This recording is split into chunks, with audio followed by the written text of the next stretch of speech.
दीपक Singh, allied science specialist, Medico Science Centre से। आज एक टॉपिक डील कर रहे हैं प्रोटीन, बायोकेमिस्ट्री से प्रोटीन डाइजेशन एंड अब्जॉर्प्शन। ये बायोकेमिस्ट्री का इम्पोर्टेंट पार्ट है। प्रोटीन किसको बोलते हैं? प्रोटीन, जैसा कि जानते हैं, pro means first, first means most, मतलब कि बॉडी का मोस्ट इम्पोर्टेंट मॉलिक्यूल है। टी मीन्स मॉलिक्यूल होता है, pro means most, T means molecule, यानी कि मोस्ट इम्पोर्टेंट मॉलिक्यूल है जो मेरे बॉडी का एक केमिकल सब्सटेंस है। यह ऑर्गेनिक केमिकल है। ये बना होता है carbon, hydrogen, oxygen, nitrogen and किसी किस्म सल्फर भी। ये लॉन्ग चेन एमिनो एसिड से बनता है। एमिनो एसिड इसका सिंपल यूनिट है और यह एमिनो एसिड जिस बॉन्ड से जुड़ता है उसको हम लोग पेप्टाइड बॉन्ड बोलते हैं, और जो बहुत सारे पेप्टाइड बॉन्ड से जुड़ता है इसलिए उसको पॉलीपेप्टाइड बॉन्ड कहते हैं।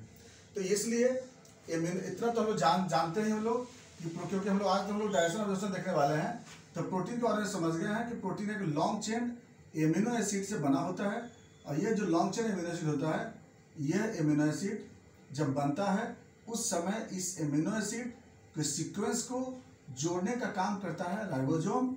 और एमिनो एसिड का नंबर कितना होना चाहिए, सीक्वेंस क्या होना चाहिए, जोड़ने के बाद इसको डोमेन शेप बनाने का काम करता है। फिर डोमेन शेप बनाने से क्या होता है कि सरफेस एरिया इसका घट जाता है, और डोमेन शेप बनने से क्या होता है, सरफेस, इसको हम लोग सेकेंडरी स्ट्रक्चर बोलते हैं। इसके बाद ये डोमेन शेप जो होता है फिर यह हेलिकल स्ट्रक्चर बनाता है, फिर यह जो कि टर्सरी स्ट्रक्चर बोलते हैं, और इसके बाद लास्ट में 3 हेलिकल स्ट्रक्चर मिल करके और एक कम्प्लेक्स स्ट्रक्चर बनता है। ये कम्प्लेक्स प्रोटीन कहते हैं, जो कि हमारे बॉडी में भी बनता है और फिर प्लांट सेल भी तैयार करता है। चलिए, ये तो प्रोटीन का primary structure, secondary structure, tertiary structure, fourth structure, ये सब तो हम लोग फिर उसके बायो जो प्रोटीन के जो मेटाबॉलिज्म है उसमें हम लोग पढ़ेंगे इसको, लेकिन थोड़ी सी वो जानना ही जरूरी था यहाँ पे। और दूसरा, ये जो एमिनो एसिड होता है, यह एमिनो एसिड हमारे बॉडी में 2 तरह के मिलता है। एक एसेंशियल एमिनो एसिड जो कि फूड के द्वारा आता है, दूसरा नॉन एसेंशियल एमिनो एसिड जो मेरा लीवर उसको क्या करता है, एमिनो एसिड जो एसेंशियल एमिनो एसिड से ही वो कन्वर्ट करके तैयार करता है, जिसको हम लोग नॉन एसेंशियल एमिनो एसिड बोलते हैं। लेकिन दोनों एमिनो एसिड मिल करके हमारे बॉडी में प्रोटीन बनता है। ये प्रोटीन हम लोग के बॉडी में 2 तरह का होता है। एक होता है स्ट्रक्चरल प्रोटीन, स्ट्रक्चरल, और एक होता है dynamic protein. Dynamic protein, structural protein बोलते हैं जिससे मेरे बॉडी का स्ट्रक्चर बनता है। डायनेमिक प्रोटीन बोलते हैं जिससे मेरे बॉडी का फंक्शन होता है। तो इससे स्ट्रक्चर होता है, इससे बॉडी का फंक्शन होता है। स्ट्रक्चरल प्रोटीन जो होता है ऑलवेज ये होता है इनसॉल्युबल होता है, insoluble in water, in water, water में इनसॉल्युबल होता है। ये जो होता है सॉल्युबल होता है, ठीक है। तो कहने का मतलब होता है कि जैसे क्या होती है, जैसे insoluble ligament, tendon, muscles, cell membrane, hair, nail, ये सब क्या होती है, सब स्ट्रक्चरल प्रोटीन होती है। और डायनेमिक फंक्शनल प्रोटीन कौन सा होता है, रेस्पिरेटरी पिगमेंट, रिसेप्टर्स, एंटीबॉडी, ये सब क्या होती है, सब क्या होता है, डायनेमिक फंक्शन में वर्क करती है। तो ये सब तो हम लोग बाद में फिर देखेंगे, लेकिन हम लोग को देखना है हम लोग को उसके बारे में कि प्रोटीन का डाइजेशन कैसे होता है। तो जो हम लोग डाइट लेते हैं उस सारे डाइट में प्रोटीन होती है, और प्रोटीन हम लोग के बॉडी के लिए इंपॉर्टेंट है।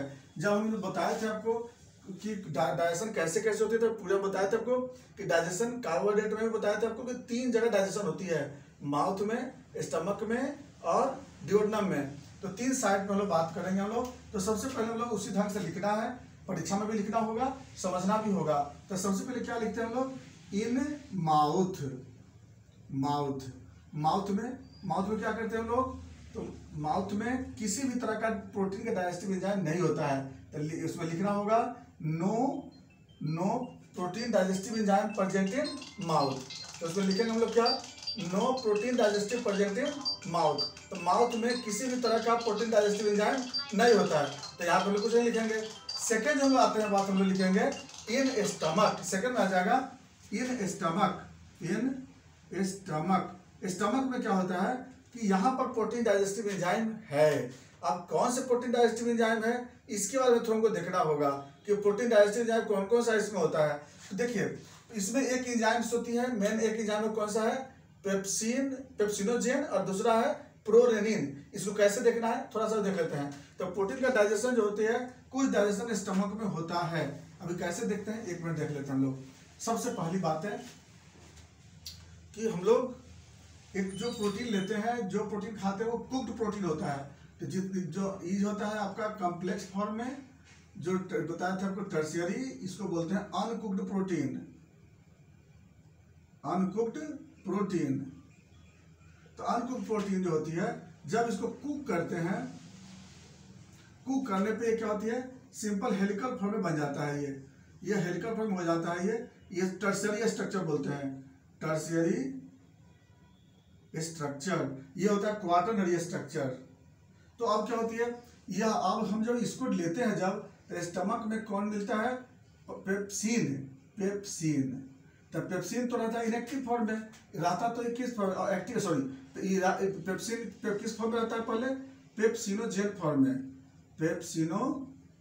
पेप्सिनोजेन, जेन का मतलब होता है इनएक्टिव, पेप्सिनोजेन। तो पहले वो पेप्सिनोजेन फॉर्म में होता है। जब इस पे हाइड्रोक्लोरिक एसिड जब एक्शन करता है इस पे, तब वो किसमें कन्वर्ट करता है, पेप्सिन में।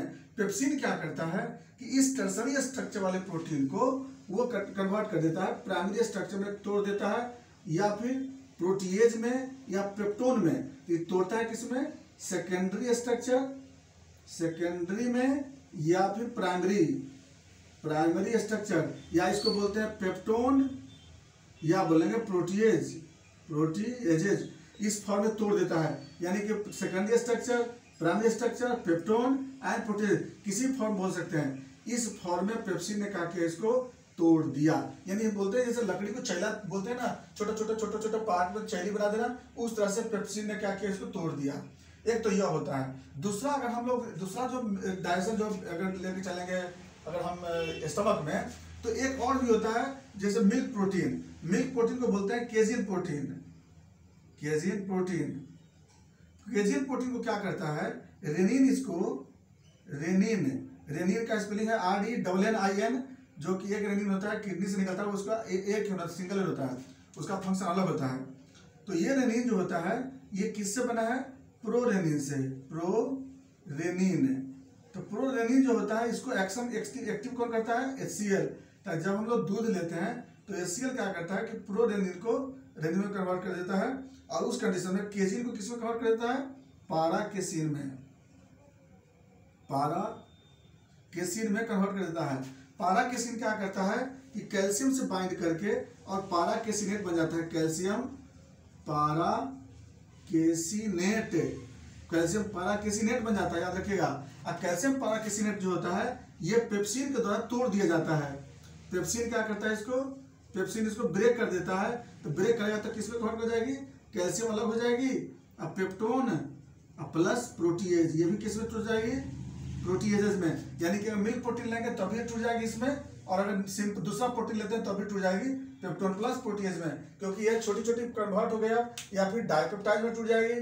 इसमें एक फॉर्म और बन जाता है डाइपेप्टाइड, इसे बोलता है डाइपेप्टाइड भी बन जाता है इसमें। तो इस तरह से क्या होगा, स्टमक में मेरा डाइजेशन हो गई। इसी चीज को हम लोग क्या करेंगे, लैंग्वेज में लिख लेंगे। तो स्टमक में समझ में आ गया, गैस्ट्रिक जूस में पेप्सिन क्या करता है, कुक्ड प्रोटीन को क्या करता है, वो पार्शियल डाइजेशन। तो इसको क्या बोलते हैं हम लोग, सभी को क्या कहते हैं, ऑल आर पार्शियल डाइजेशन। क्योंकि कंप्लीट डाइजेशन कब कहते हैं, जब इसको एमिनो एसिड में कन्वर्ट कर देता, तब इसको हम लोग बोलते हैं कंप्लीट डाइजेशन। लेकिन ये किसमें कन्वर्ट किया है, पार्शियल डाइजेशन बोलते हैं हम लोग। अब ये तो हम लोग सेकेंड समझ में आ गया। तो क्या क्या देखिए हम लोग, पेप्सिन देख लिया। अब हम लोग देखते हैं नीचे, तीसरा है डिओडेनम। डिओडेनम में इसका क्या रिएक्शन होता है वो देख लेते हैं हम लोग। तो सेकंड में समझ में आ गया आपको कि HCl के द्वारा पेप्सिनोजेन को पेप्सिन में कन्वर्ट किया, प्रोरेनिन को रेनिन में कन्वर्ट किया, है ना। मेनली हमको HCl अगर नहीं भी याद रहे तो कोई दिक्कत नहीं है, लेकिन लिख देने से क्या होगी कि ज्यादा बढ़िया रहेगा, क्योंकि पेप्सिनोजेन और प्रोरेनिन दोनों जो होती है वो इनएक्टिव फॉर्म में गैस्ट्रिक जूस में रहता है, इसलिए याद रखिएगा। दोनों मेरा क्या रहता है, दोनों इनएक्टिव फॉर्म में मिलता है। तीसरा आता है इन डिओडिनम। हम लोग डिओडिनम में देखते हैं, डिओडिनम में क्या देखते हैं कि हम जो देखते हैं डिओडिनम में पहला क्या आती है, बाइल हम बताए थे आपको। तो बाइल में क्या होती है, no any digestive enzyme, protein digestive enzyme present in bile. Bile में कोई भी प्रोटीन डाइजेस्टिव एंजाइम नहीं होता है। अब हम लोग आते हैं सेकेंड, अब लिखेंगे by pancreatic juice. Pancreatic juice में क्या होती है तीन सब्सटेंस निकलता है इससे। एक निकलता है ट्रिप्सिनोजेन,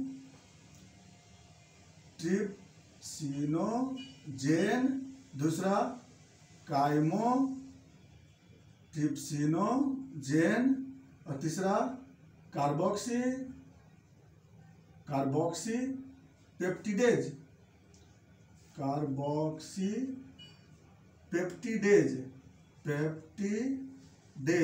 तीन एंजाइम निकलता है, trypsinogen, काइमोट्रिप्सिनोजेन and plus carboxy peptidase. क्या करता है सुनिए गौर से। जब प्रोटीन जब आ चुका है यहाँ पर, कौन सा प्रोटीन आ गया?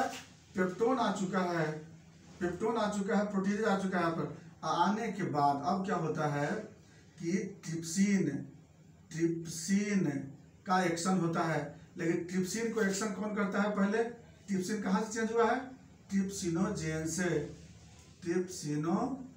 से। ट्रिप्सिनोजेन को ट्रिप्सिन में कन्वर्ट कौन करता है? इंटेरोकाइनेज। इस बात को अगर समझना हो तो बताते हैं। ट्रिप्सिनोजेन पैंक्रियास से निकलता है, डियोडनम में आता है। ट्रिप्सिनोजेन पैंक्रियास से निकल के डियोडनम में आता है, और डियोडनम में आने के बाद इंटेरोकाइनेज क्या करता है कि ट्रिप्सिनोजेन को ट्रिप्सिन में कन्वर्ट कर देता है। जैसे अगर ट्रिप्सिन के फॉर्म में अगर निकलेगा तब पैंक्रियाज को डैमेज कर देगा। तो फिर से बोल रहे हैं, इंटेरोकाइनेज डियोडनम में होता है, ट्रिप्सिनोजेन पैंक्रियास से निकलता है, और जब डियोडनम में आता है तो किस में कन्वर्ट कर जाएगा? ट्रिप्सिन में। और ट्रिप्सिन में जब कन्वर्ट हो जाएगी, जब ट्रिप्सिन में यहाँ से यहाँ पर, इसको हम लोग यहाँ पर लिख देंगे, ज़्यादा बढ़िया रहेगा कि ट्रिप्सिन में कन्वर्ट कर दिया। और कन्वर्ट करेगा तो ये क्या करेगा? इसको तोड़ देगा। किस में तोड़ देगा? वो एमिनो एसिड में तोड़ देगा, या फिर डाइपेप्टाइड में तोड़ेगा। डाइपेप्टाइड या फिर डाइपेप्टाइड में तोड़ेगा। ये दो फॉर्म में तोड़ेगा। इधर जो आएगा आपको कार्बोक्सी पेप्टिडेज, ये क्या करेगा कि डाइपेप्टाइड को भी क्या करेगा? ये एमिनो एसिड में कन्वर्ट कर देगा। तीसरा जो आता है, जो डियोडनम से निकलता है, इंटेस्टाइन से, एमिनो डाइपेप्टिडेज हुआ निकलता है। कहाँ से? यह भी निकलता है कहाँ से? इंटेस्टाइन से निकलता है। जो सक्कस इंटरकस का कंपोनेंट होता है उसको बोलते हैं एमिनो डाइपेप्टिडेज। तो एक निकलता है पैंक्रियास से कार्बोक्सी डाइपेप्टिडेज, एक निकलता है इंटेस्टाइन से एमिनो डाइपेप्टिडेज। तो एमिनो डाइपेप्टिडेज वही करता है, ये सारे एमिनो एसिड को क्या करता है ना, डाइपेप्टाइड को क्या करता है? एमिनो एसिड में कन्वर्ट करते रहता है। तो यानी कि देखो, ट्रिप्सिन, कार्बोक्सी डाइपेप्टिडेज और एमिनो डाइपेप्टिडेज क्या पे होती है? इंटेस्टाइन का होता है। और ये कहाँ से निकलता है? पैंक्रियास से। सब मिल के क्या करता है कि इस एमिनो पेप्टोन्स को या प्रोटीन्स को कैसे कन्वर्ट करता है? एमिनो एसिड में। और लास्टली वो क्या करता है? 10 टाइप का एमिनो एसिड को बना देता है। इसी को बोलते हैं हम लोग एसेंशियल एमिनो एसिड, जिसमें tryptophan, threonine, phenylalanine, valine, methionine, histidine, arginine, leucine, isoleucine, ये सब आपको 10 टाइप्स का एसेंशियल एमिनो एसिड वहां पर कन्वर्ट कर जाता है। इतना पार्ट हो गया इसका डाइजेशन। तो डाइजेशन समझ में आ गया। पहला तो याद रखिएगा, फिर से बता रहे हैं, माउथ में नो डाइजेशन। दूसरा स्टमक में बता दिया आपको कि पेप्सिन के द्वारा, पेप्सिन को एक्टिव कौन किया था? HCl। कहाँ से? पेप्सिनोजेन से पेप्सिन बन गया था। पेप्सिन ने क्या किया? वह जो जितना भी प्रोटीन था, जो कुक्ड प्रोटीन था, उसको क्या कर दिया? पार्शियल ब्रेक डाउन किया। दूसरा क्या किया उसने कि पैराकिसिनेट को क्या कर दिया? वो उसको भी वो ब्रेक डाउन किया। पैराकिसिनेट कहाँ से बना था? केसिन से बना था। केसिन किसी मिल्क प्रोटीन होती है, जो कि किससे बना था? रेनिन से एक्शन होने से बना था। तो ये हम लोग देख लिया स्टमक में। तीसरा डियोडनम में क्या हुआ था कि पैंक्रियास से निकला था ट्रिप्सिनोजेन, काइमोट्रिप्सिनोजेन एंड कार्बोक्सी डाइपेप्टिडेज। जब वो डियोडनम में आया तो डियोडनम में आकर के इंटेरोकाइनेज ने क्या किया कि ट्रिप्सिनोजेन को ट्रिप्सिन में कन्वर्ट कर दिया, काइमोट्रिप्सिन को ट्रिप्सिन में चेंज कर दिया, और उसके बाद से क्या किया कि और इंटेस्टाइन से निकला डाइपेप्टिडेज। सब मिल के क्या कर दिया कि जो पार्शियल डाइजेस्टेड प्रोटीन था उसको छोटे छोटे पार्ट में तोड़ करके और 10 टाइप का एमिनो एसिड में कन्वर्ट कर दिया। यहाँ तक हम लोग देख लिए, इसका डाइजेशन पूरा हो चुका है। अब हम लोग देखते हैं ऑब्जर्प्शन में वैसे ही आपको लिखना है जैसे कि हम कार्बोहाइड्रेट पहले बताए थे आपको कि सबसे पहले लिखना होगा फॉर्म। ऑब्जर्प्शन ऑफ प्रोटीन, इसमें क्या लिखना है? सबसे पहला फॉर्म, यानी किस फॉर्म में ये ऑब्जर्व होगा, तो क्या लिखेंगे, essential amino acid, essential amino acid. इसमें क्या होगा, 10 का नाम लिखना होगा, tryptophan, threonine, valine, methionine, histidine, phenyl alanine, arginine, ठीक है। उसके बाद लाइसिन, ल्यूसिन, आइसोल्यूसिन, इस तरह से 10 का नाम लिख देंगे हम लोग। इसके बाद दूसरा फॉर्म हो जाएगा साइट, कहाँ से ऑब्जर्व होता है, तो क्या लिखेंगे हम लोग, मैक्सिमम फ्रॉम जेजुनम और ट्रेस फ्रॉम इलियम, यानी कि मैक्सिमम कहाँ से होता है, जेजुनम से, ट्रेस होता है इलियम से। उसका क्या होता है, प्रोसेस, प्रोसेस में कैसा हो जाएगा, इसमें कैसा प्रोसेस हो जाएगा, एक्टिव प्रोसेस। एक्टिव प्रोसेस इसलिए कि इसमें मेहनत लगता है। इसे कैसे होता है, जैसे कि ये आपका हो गया ब्लड वेसल्स, यहाँ पर हो गया इंटेस्टाइन, यहाँ पर हो गया म्यूकोसा से म्यूकस सेल, यहाँ पर जो एक्टिवेट करता है उसमें H+ ion, sodium and chloride, ये तीनों मिल करके क्या करता है कि 1 बाय 1 कर करके और प्रोसेस से इसको क्या करता है, इसको अंदर लेकर के ब्लड में लेकर आता है। इस मैकेनिज्म को हम बाद में डिटेल को तय कराएंगे, लेकिन 3 सब्सटेंस इसमें है, H+ ion, Cl- ion and plus sodium. इसके बाद इसको एक्टिवेट कौन करता है, एक्टिवेट बाय इंसुलिन। इंसुलिन क्या करता है, इस एमिनो एसिड को ऑब्जर्व कराता है। और दूसरा है इनहिबिट बाय, इनहिबिट कौन, इसको रोकता कौन है, एमिनो एसिड को अंदर आने से कौन रोकता है, fibre diet, less fibre diet, या फिर स्ट्रेस, या फिर अगर माल ऑब्जर्वेशन, अगर पैरासाइटिक डिजीज, इंटेराइटिस, ये सब कुछ कॉज होता है जिसकी वजह से ऑब्जर्प्शन को रोका जाता है। ये सब था इसका ऑब्जर्प्शन ऑफ प्रोटीन। हम लोग अब नेक्स्ट वीडियो में हम लोग फिर हम देखेंगे फैट का डाइजेशन एंड ऑब्जर्प्शन। थैंक्स।